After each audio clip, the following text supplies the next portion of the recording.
This was a bit of a surprise for me. I was expecting the scope to have the standard 220 astro camera with it. Um, when I opened up this box, I actually found that instead of the 220, um, there was an astro camera 330 inside, so much larger, um, and also in very good condition as well. The bulb actuator for the shutter has perished long ago and disappeared together with the rubber tube for it, but otherwise everything else is in pretty good nick. So I'll just take it out. It's surprisingly light given its size. So this is much larger than the 220. I think these shutters are, I don't know, maybe 10 by, the whole shutter maybe 10 by 5, something like that. So they're a large film holder. They're beautifully made. So there's varnished wood.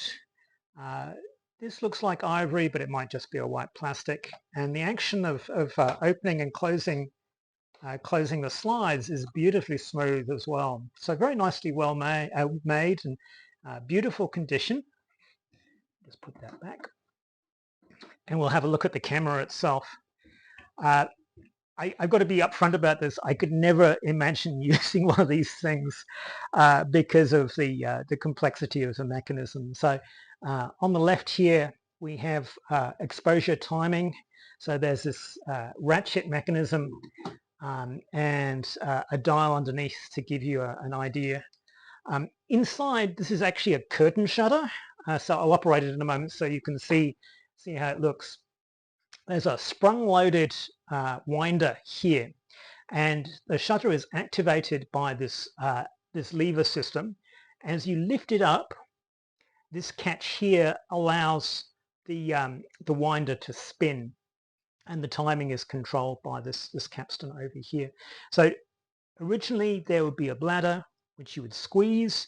There'd be an air hose going from the bladder to presumably a smaller bladder underneath here, which would lift this lever up.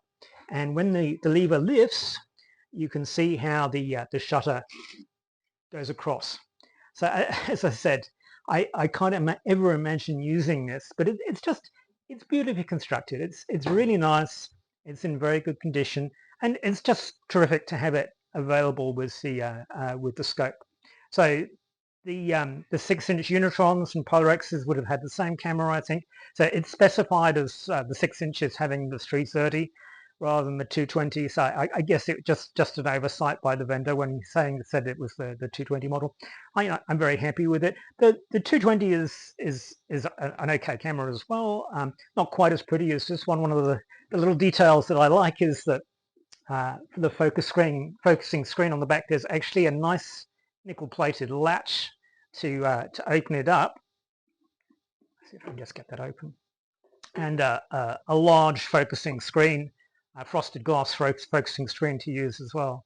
So as I said, really beautifully made, and just something that's pleasant on the eye, even if it's not so practical to use given the availability of modern astro cameras. So I guess this is the last thing on the scope that I haven't shown you guys. Hopefully we'll get some clearer skies, and I can show you some more astrophotography with it in the coming months. Happy 2026 as well, by the way. I hope the new year is treating you well.